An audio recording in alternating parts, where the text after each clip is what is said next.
શબ્દાયનના મિત્રોને રાજુ યાજ્ઞિકના નમસ્કાર. આજે જયંત ખત્રીની વાર્તા કાળો માલમ. ઓટના પાણી સરી ગયા હતા અને અમારું વહાણ કીચડમાં પડી રહ્યું. કાંઠા પરની ધર્મશાળામાં હજી અમારે બીજા 2 દિવસ કાઢવાના રહ્યા. ચોથે દાડે વહાણને ભરતીના પાણી લાગવાની વકી હતી અને એ કાંઠાની રેતી પર ફાગણનો તડકો આગ વરસાવી રહ્યો હતો. મધ્યાહનનો ગરમ સુસવાતો પવન દૂરની રેતાળ ભૂમિ પર આવડના પીળા પાક્કા ફૂલ ખંખેરતો અમારી ઓરડીઓમાં ફક્ત ધૂળ વેરી જતો હતો. સૂકી હવામાં શેકાઈ જતો હું મોડી સવારથી છેક સાંજ સુધી અસ્વસ્થ અને બેચેન રહેતો. સાંજના રંગની કશી પણ જમાવટ કર્યા વિના દરિયાની ક્ષિતિજ પર ભેગા થયેલા ભૂરા ધુમ્મસ વચ્ચે સૂર્ય ક્ષિતિજને અડ્યા વગર ગરકાવ થઈ જતો. ત્યારે હું ટહેલવા નીકળી પડતો. હરીને ફરવું ગમતું નહીં. એ ધર્મશાળાની ગંદી હોટલના પાટલે બેસી રહેતો. એ નામનું જ બંદર હતું. સૂકા પાણીમાં એક ભાંગેલું વહાણ પડી રહેતું. દિવસે એમાં છોકરાઓ રમતા અને રાત્રે એક ગાંડો એમાં સૂવા આવતો. પાણીથી થોડાક જ વામ દૂર એક હોટલ હતી અને એની પાછળ અમારી ધર્મશાળા. ત્યાંથી નજરને અણખામણી લાગે એવી ભાંગેલા છાપરાવાળી કસ્ટમ ઓફિસ હતી અને એની બાજુમાં એક મસ્જિદ.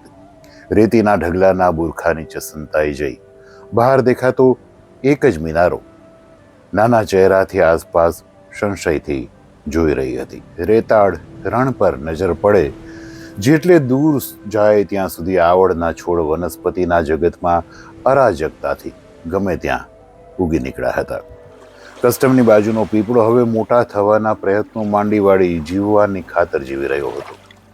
મસ્જિદની સાથે જ દટાઈ ગયેલી આટલી વસ્તુઓ અને ક્યાંક ખોડું ઢોર, ક્યાંક સડેલી ગરદન ચાવતું એકાદું કૂતરું અને એવા જ કંગાળ અને મૂઢ કુદરતના સાવકા બચ્ચાઓ જેવા મનુષ્યો સિવાય મારી નજરે બીજું કશું જ પડતું નહીં. મૂળ આકાશ અને એવી જ રસહીન ધરતી વચ્ચે મારા 3 દિવસ કેમે કરીને નીકળી જવાના હતા.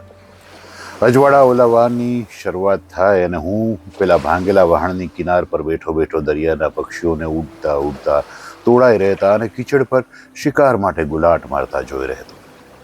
આખરે એક જ વિચાર મને સતાવતો કે પ્રકૃતિ પણ આટલી હદ સુધી ગંદી અને નિષ્ઠુર બની શકે. અને એ વિચારની સતામણીથી મૂંઝાઈ હું વધુ બેચેન બનતો. ત્યારે મારા બીજા વિસામાં જેવા હોટલના પાટલે જઈને હું બેસતો. એ રાતના હું અને હરી જમ્યા પછી હોટલના પાટલે ચુંબી પીતા બેઠા. અમે ખૂબ બેઠા. રોજ હાજરી આપનારાઓમાં એક પગવાળો અબુ ફક્ત છાપરાને અઢળી લાંબો થઈ પડ્યો હતો.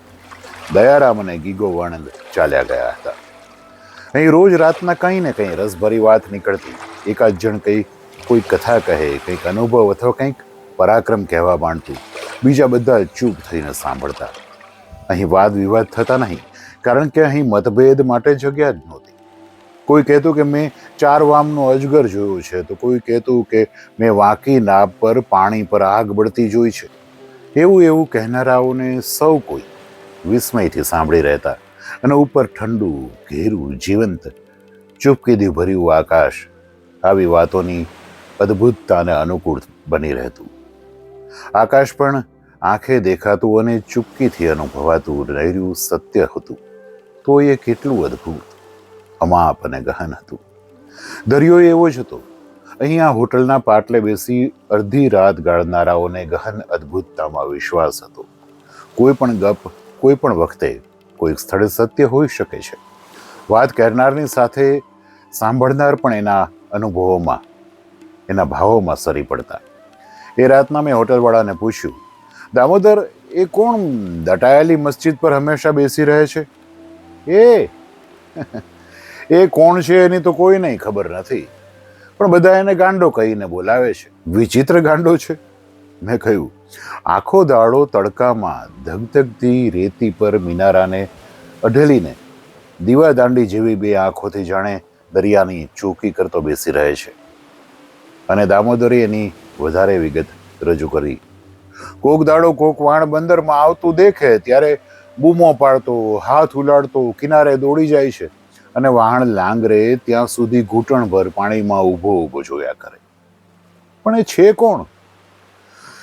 મેં કહ્યું ને કે ચોક્કસ કોઈને ખબર નથી. હોટલવાળાએ પોતાની ચુંગી માટે તમાકુ માંગતા હરી આગળ હાથ ધરીને કહ્યું, પણ હાસમ, માલમ અને બીજા ઘણા બધાને લાગે છે કે રખે એ જ કાળો માલમ હોય. કાળો માલમ? કોણ? મેં પૂછ્યું, અને હરીએ બગાસું ખાધું. એને સંબોધતા હોટલવાળાએ કહ્યું, વાત સાંભળવા જેવી છે. કાળો માલમ બહુ ઉસ્તાદ ખલાસી હતો. એટલો તો કાબેલ કે અહીંથી વહાણનું સુકાન બાંધી આપે અને રસ્તે દરિયો જો સીધો ઉતરે ને તો સીધું એ વહાણ દ્વારકા જઈને પહોંચે. કોચીનથી ટોપરું ઉપાડી જતા હાસમ માલમને એણે જ કહેલું કે માલમ, કૂવો બદલાવી નાખો, અરબી વાયરા એનાથી હવે નહીં જીલાય. ત્યારે હાસમ માલમે તુંડ મિજાજમાં કહ્યું, અરે હજુ તો આ કૂએ મને ધોળા આવશે. પણ પહેલે જ તોફાને કૂએ કડાકી બોલાવી અને હાસમ ડાપણ વાપરી એડન જઈ પહોંચ્યો અને નવે કૂએ કાળાની તારીફ કરતો કરતો આફ્રિકા પહોંચ્યો. હોટલવાળાએ પાટલા પર ચુંગી ઠૂકી ખાલી કરી. રસોડાની વાંસની ભીંતમાં ભેરવતા એણે વાત આગળ ચલાવી.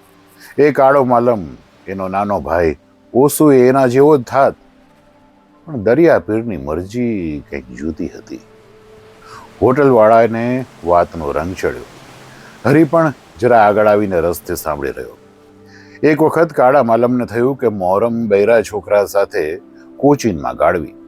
મોસમ શરૂ થઈ અને વર્ધીથી 4 દાડા આગળ એણે ખાલી વહાણ કોચીન ઉપાડ્યું. એનો નાનો ભાઈ પોતાની અને નાના ભાઈની બૈરીને સાથે લીધા. મોહરમ પસાર થઈ ગઈ.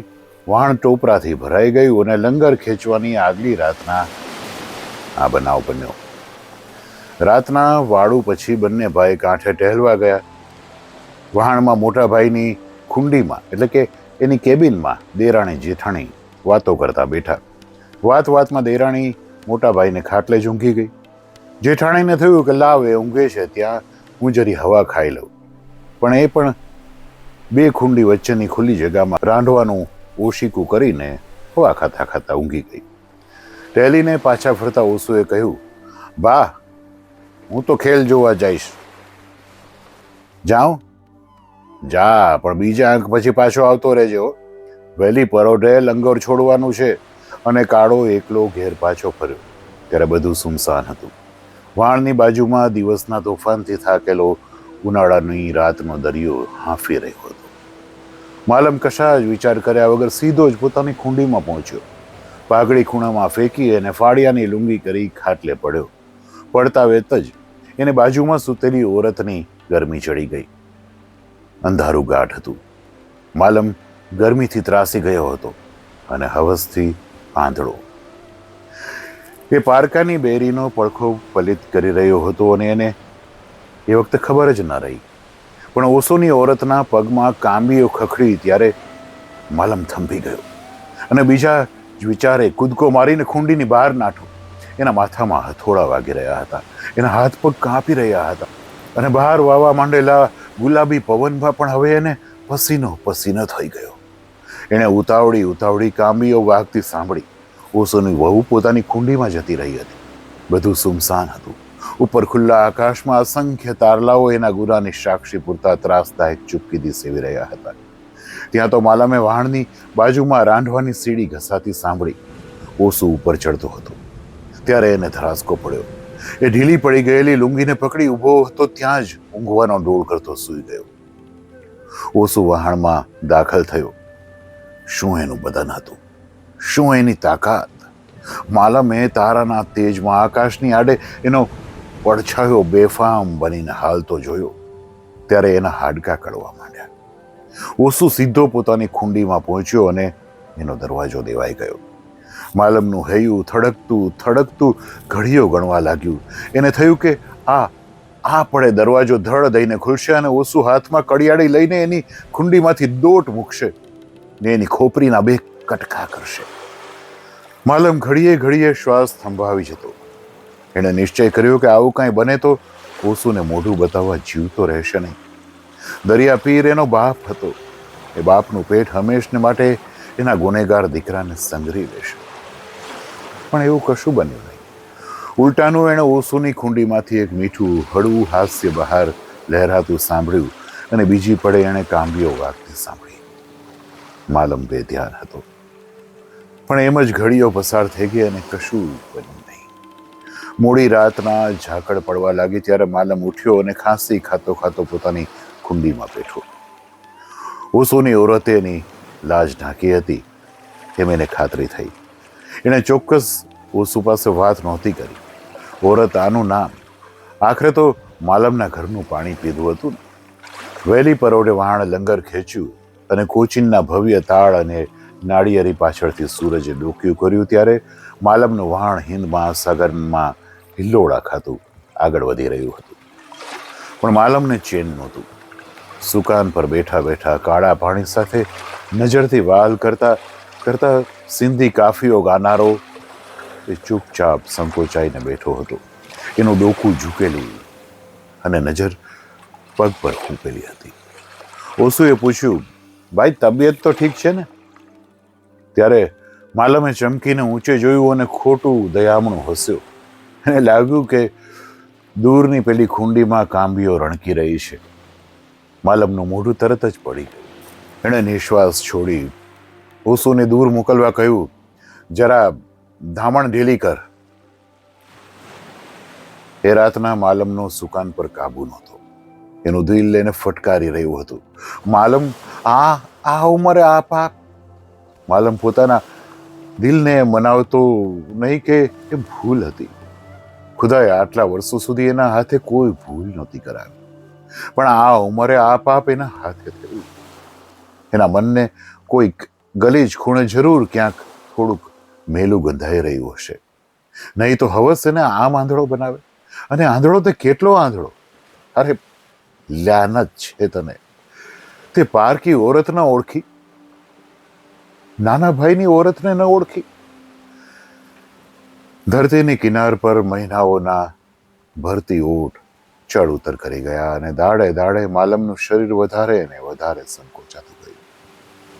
એનું મન સાંકડું થઈ ગયું. એની જબાન ટૂંકી થઈ ગઈ.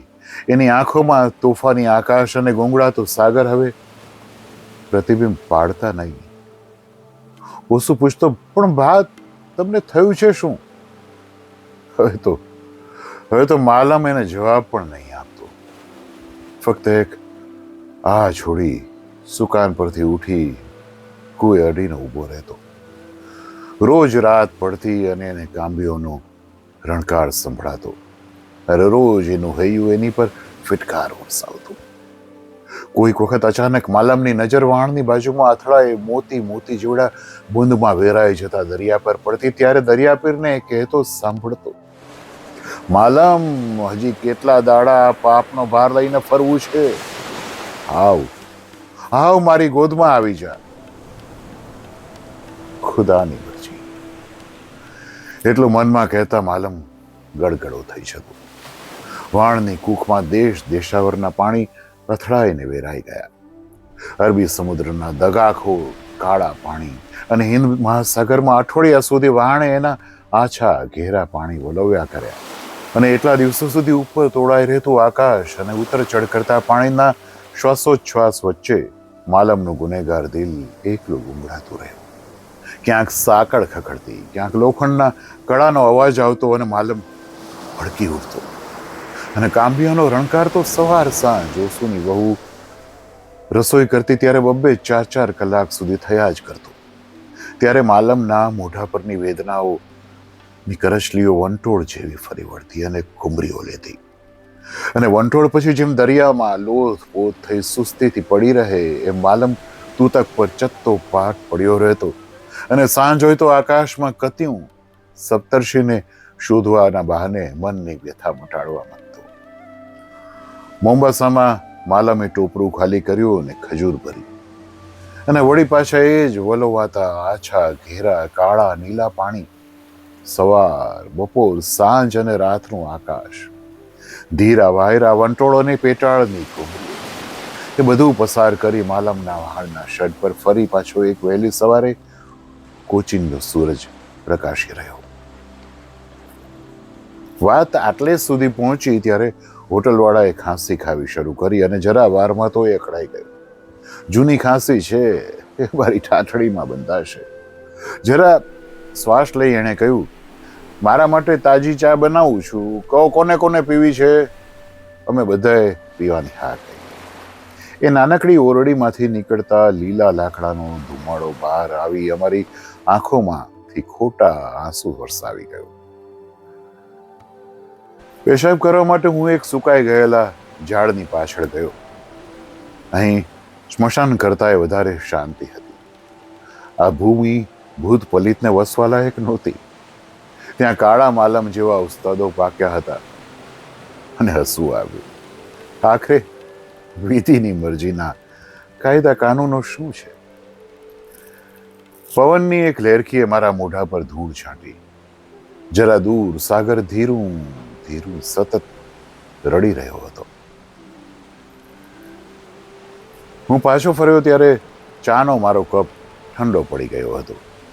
ચા પેટમાં ઠાલવીને મેં બીડી સળગાવી ત્યારે હોટલવાળાએ એની અડધી પીધેલી ચૂંગીને પગના અંગૂઠા આંગળી વચ્ચે પકડી એની વાત આગળ ચલાવી. અને એ જ કોચીનના કિનારે એ જ વહાણ પર એ જ વખતે બીજો બનાવ બની ગયો. વહાણ લાંગરિયાની બીજી સાંજ હતી. ખજૂર ઉતરી ગઈ હતી. કાળો બપોરના શેઠની પેઢીએથી કોલ પર સહી લઈ આવ્યો હતો. બીજી સવારે ખાલી વહાણ દેશ તરફ ઉપાડવાનું હતું. અને એવી જ એક સાંજ કોચીનના ગમગીન કિનારે લટકી રહી હતી. માલમ કુંડીની બાજુમાં ઘૂસીને અઢેલીને બેઠો હતો. ખારવાઓ કાવાખાને ગયા હતા. ઓસુ એની ભાભી અને એની વહુ ખરીદીએ ગયા હતા. માલમ એકલો એકલો ઠાલી આંખે આકાશમાં જોઈ રહ્યો હતો. ત્યાં ફરી કુડદા પર ટપ દઈને વીજળીની બત્તી થઈ. આકાશના અંધારા ઓલવાઈ ગયા. સાંજ મરી ગઈ. વાણની કુખમાં ફરી પાછી દોરડાની સીડી ઘસાવા લાગી. પણ માલમનું ધ્યાન ક્યાંય નહોતું. એ જીવતો મોવા જેવો બુઢ્ઢો વાણના ખોખા જેવો નિર્જીવ થઈને પડ્યો. અને એક ઓળો ખૂબીથી કૂદકો મારી ઉપર આવ્યો. વાણના તૂતક પર જરાવાર ખચકાય અધાથી આગળ વધ્યો. એની પાછળ કુડદાની બત્તી આગ રેલી રહી હતી. એ વ્યક્તિનો પડછાયો માલમના ઘૂંટણ પર પથરાઈ કુંડીમાં ડૂબી ગયો ત્યારે માલમે ભડકીને પાછળ જોયું. જોતા જ માલમથી એક ચિત્કાર નખાઈ ગયો. એના મોં પરથી રહ્યું સયું નૂર ઉડવા લાગ્યું. એણે પહેલા તો માન્યું નહીં, પણ ધારી ધારીને જોતા એ ચહેરો બીજાનો ન થયો. એ ચહેરો ઓસુની વહુનો જ હતો. એણે પગેથી કાંબીઓ કાઢી હાથે પકડી હતી કે અવાજ ન થાય. માલમ મળદું બનીને જોઈ રહ્યો. એણે હાલવાની કે બોલવાની બધી તાકાત ગુમાવી. ઓસુની વહુ ધીરું હસી અને એનો બલોયા ખખડાવતો હાથ માલમના ખભા તરફ આગળ લંબાયો. માલમ બધું જોર કરીને ભાગ્યો. ધામણમાં અટવાયો, કમિલમાં અફડાયો. આખરે હંમેશની એની વારસાની એના બાપ દાદાએ શુભાવેલી અને વખાણાવેલી જગા પર આવી સુકાન પર આવીને ફસડાઈ. એની બીક એને ગાંડો બનાવવાની અણી પર હતી. એના રૂવાણે રૂવાણે વીછીની વેદના ડંખી રહી હતી. તોય ઓસુની વહુ આગળ વધી. માલમ એને આગળ આવતી જોઈ રહ્યો. એનું મોઢું ખુલી ગયું અને આંખો ફાટી ગઈ. એ સ્ત્રીનો પડછાયો મોટો થાતા થાતા પાપ જેવો લંબાતો આગળ વધતો જેવો માલમને અડ્યો એવો જ માલમે આંચકો ખાઈને પઠાણના છેલ્લા છેડે પગ ટેકવીને દરિયામાં પડતું મેલ્યું. એ કાળો માલમ જેની આંખ દીવાદાંડી કરતા પણ વધારે સચોટ હતી, જેનો ખ્યાલ હોકા યંત્ર કરતા પણ વધારે સાચો, જેના વટ પાછળ પેઢીઓ ડૂલવા તૈયાર બનતી એ નાળવાની સાચી ખબરમાં પોલી ગયો.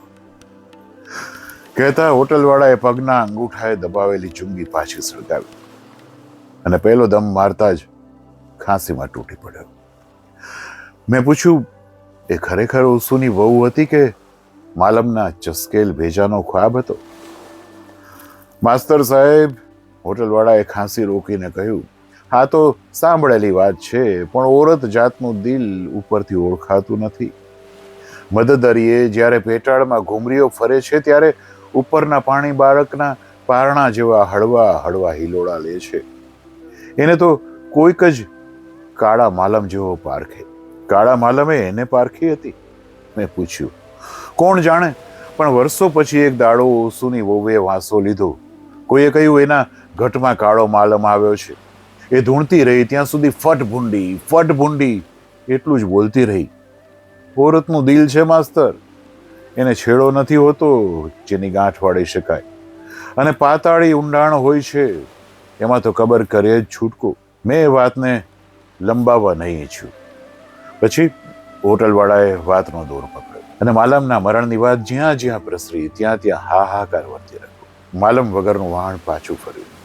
માલમની વહુ છાતી કૂટતી કાંઠે ઉતરી અને માલમના મરણની વાત જ્યાં જ્યાં પ્રસરી ત્યાં ત્યાં હાહાકાર વર્તી રહ્યો. ઓશુએ ત્યાર પછી એક બે ઘોસ કરી વહાણવટું મૂકી દીધું. આજે વાંકીનાળની પેલે પાર મારી જેમ નાનકડી હોટલ ચલાવતો ગુજરાન ચલાવે છે. માલમની વહુ તરત જ મરી ગઈ. એને કઈ છોકરા નહોતા. ઓશુની વહુ આજે 40 વર્ષની હશે. એને છોકરા નથી. પણ આ વાત જેની ખબર માલમ અને ઓશુની વહુને જ હતી એ બહાર કેમ આવી? હોટલવાળો હસ્યો. માસ્તર, તમે તે મોટા અવિશ્વાસુ છો. દૂર દૂર એક કુકડો બોલી ઉઠ્યો. અમે બધા ઉઠ્યા. હોટલવાળો અમને મૂકવા બહાર આવ્યો. હરી આગળ ચાલ્યો. હોટલવાળાએ મારો ખભો પકડી મને રોક્યો. એ કુકડો ત્યાં પેલી ઝીણી બત્તી બળે છે એ વાંકી નાળવાળી ઓસુની હોટલમાંથી બોલ્યો, સમજ્યા? અને હોટલવાળાએ મારા કાન આગળ મોઢું લાવીને કહ્યું, આ વાત હું તમને કહું છું કારણ કે તમે મુસાફિર છો, પરોઢે જતા રહેશો, અને મને ખાતરી છે કે આ હદમાં ક્યારેય મોઢું નહીં ખોલશો. એણે મારો ખભો જોરથી દાબ્યો. એક વખત મોડી રાત પછી હું મારી બત્તી ઓલવીને બારણું બંધ કરવા જાઉં છું ત્યાં મને કોઈએ પાછું ધકેલતું મારી સામે આવીને ઊભું. હું ગભરાયો. ગભરાતા બેચેનીથી બત્તી પેટાવી અને જોયું તો મારી સામે ઓસુની વહુ ઊભી હતી. આનું નામ તે ઓરતનું દિલ. માસ્તર, જેટલું ઊંડું અને શાંત એટલું જ નીચે નીચે વલોવાતું અને દગાખોર. પણ મને શું, અહીં કૂતરું અમને દેખાતું નહોતું. હું ખોટું શું કામ બોલું? હું 14 વર્ષથી બાયડી વગરનો આ ભંગારમાં રહું છું. અહીં દરિયાના ખારા પાણી જીભે ચોટે છે, આંખે ધૂળ ભરાય છે.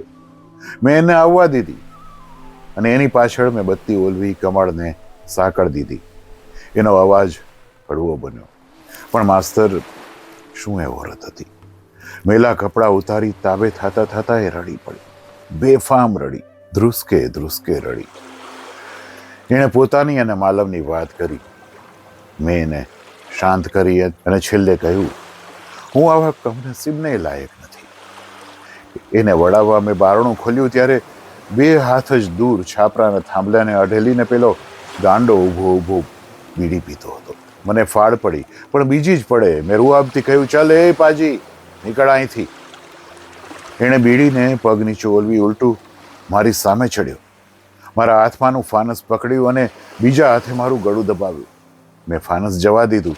હું જમીન પર પટકાઈ પડ્યો. એણે વરુ જેવા 2 પગલા ઓસુની વહુ તરફ ભર્યા અને ફાનસને અજવાળે એને નિરખીને જોઈ. એ કશું બોલ્યો નહીં અને બાજુમાં સરકી જઈ ફાનસને પોતાના મોઢા આગળ ધરી ઊભો રહ્યો. ઓસુની વહુએ એને જોઈ લીધો અને તરત જ માથાની ઓઢણી ખેંચીને લાજ તાણી. કાળા પાણીમાં સરી જતી મોતીની માછલી જેવા અંધારામાં તે સરી ગઈ. પેલા ગાંડાએ મારો કાન પકડી મને ઊભો કર્યો અને કહ્યું, આ વાત બહાર ગઈ છે તો તારો જાન લઈ લઈશ. સમજ્યો? હું જ કાળો માલમ. એ જતો રહ્યો. પાછળ એ જ અંધારી કાળી રાત, ખારા છંટાતા પાણી અને ઉડતી ધૂળ બાકી રહી ગયા. એ વાત નહીં 6 વર્ષ વહી ગયા. ત્યાર પછી આ ભંગારમાં અહીંયા આજુબાજુ ચાની ઉકળતી તપેલી અને ઉડતી ધૂળ સિવાય બીજું કંઈ જાણવા જોગ બન્યું નથી. 2-3 કુકડા એકી સાથે વાંકીનાળ પાછળથી બોલી ઉઠ્યા. વાંકીનાળ મારી હોટલથી બહુ દૂર નથી માસ્તર, પણ વચમાં એ ગાંડા કાળા માલમની દીવાદાંડીની ચોકી નીચેથી પસાર થતા જાનનો ભય લાગે છે. હું હસ્યો. આ મરુભૂમિમાં પણ કોણ જાણે આવું કેટલું બનતું હશે. હવે સૂતા નહીં માસ્તર. 3 કલાક પછી તમારું વાણ લંગર ખેંચશે. ચાલો રામ રામ ત્યારે. કઈ હોટલ વાળો પાછો ફર્યો. જરા એક છેલ્લી વાત પૂછી લઉં? અરે હા. હોટલ વાળાએ પાછા ફરતા કહ્યું, હું જ તમને એક વાત કરવી તો ભૂલી ગયો. ઓસુ નપુસંક હતો. હોટલ વાળો ધીમે પગલે પાછો જતો રહ્યો. મેં પૂર્વમાં જોયું તો અજવાળું ઊભી રહ્યું હતું. આ હતી જયંત ખત્રીની વાર્તા કાળો માલમ.